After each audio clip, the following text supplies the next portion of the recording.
Hello. If it's your first time here, my name is Lana Thomas. I'm with New Healing Institute and am channeling currently the Council of Wisdom and have a message that they wanted me to share.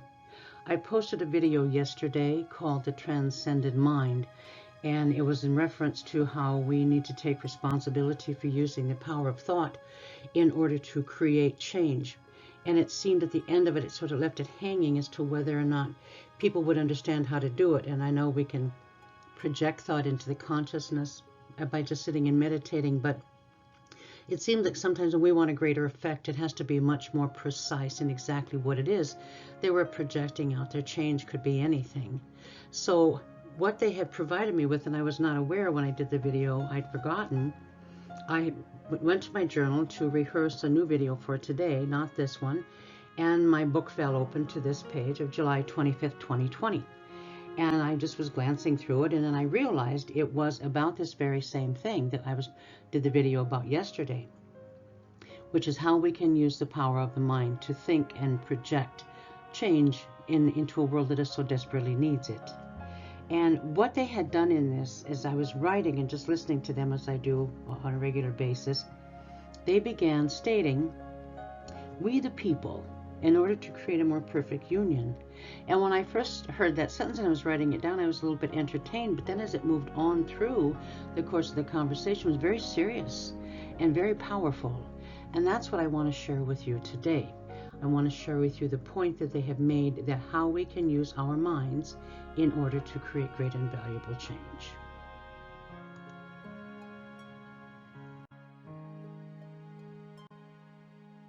Why is anxiety so prevalent? That is how this writing had begun, because I was really suffering from anxiety myself, and it's usually what prompts a conversation with them. This is how it began. Anxiety rages throughout the planet, my dearest. We have been holding back the tide of radical change as long as it was possible.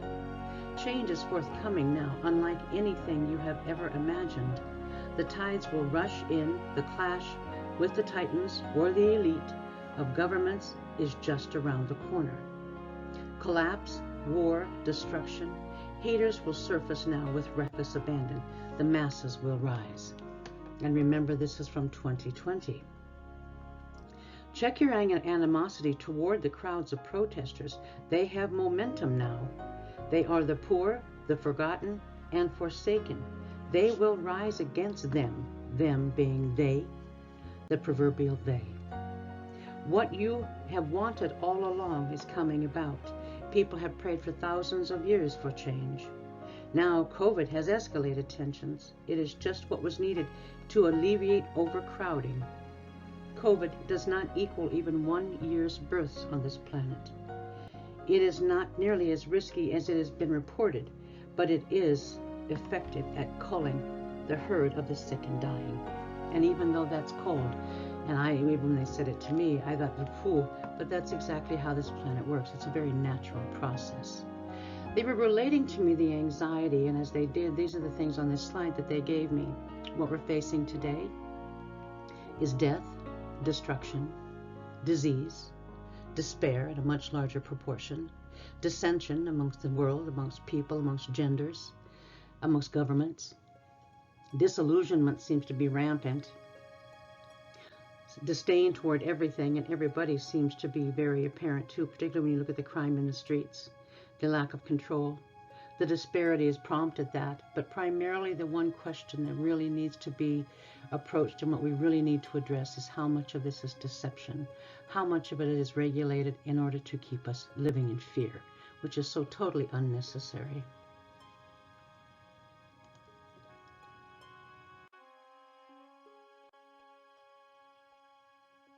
They want to convey that we can destroy the darkness, which we really are at war. We're in the midst of a battle, and we don't have to be doing it with weapons and bombs and military. We need to be doing it with thought. Because ultimately what it comes down to is being able to transfer the darkness and the darker ones into a lighter source, if that's possible. If not, then that has to be changed or transformed or destroyed even, so that change can come through. It's an imperative.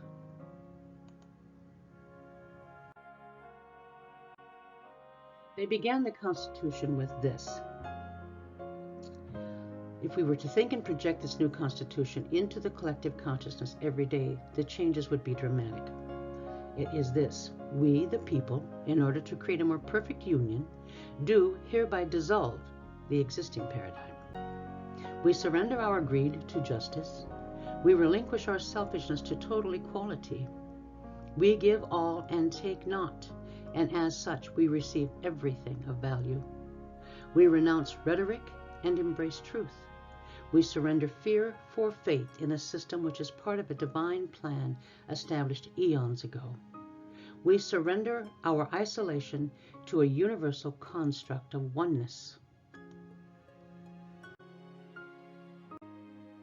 In oneness, we own our innate duty to all which is the same as the self, as both are inseparable. We dissolve the barriers that separate us from one another and embrace all that is the same in the all. Our differences serve only to individuate, never assimilate the beauty that is ours of us. We unite in power.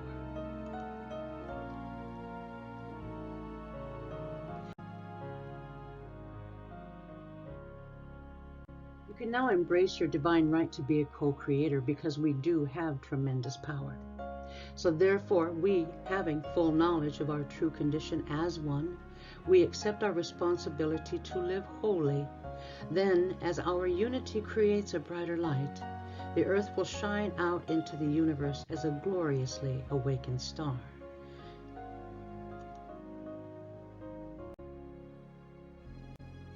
If we take responsibility and stand up and demand our freedom of thought, which we are losing, then with deliberation and intention, the doers, which is us, will recite this new Constitution frequently.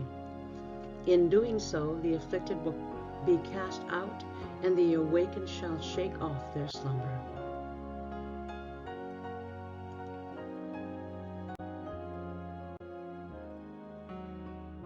Change is a force that requires our cooperation. Passivity is useless, and even though you may think you are doing your part, you can always do more. That's true of all of us, no matter how much we contribute. There's that one less thing, and this, it just takes moments to do. You just sit, and if you're reading it, projecting it into the consciousness, if you're stating it out loud, even thought is more powerful than the spoken word in this instance, and you just keep sending it out. We dissolve the current paradigm. In order to do that, we have to be rid with what we have and accept that change is so important, and changes our evolution, and changes our ascension, and is absolutely a priority in our lives today. And so I thank you for taking time to listen today. I thank you for being part of this and allowing the Council of Wisdom to continue to share information that can change our lives. Thank you again, and be blessed.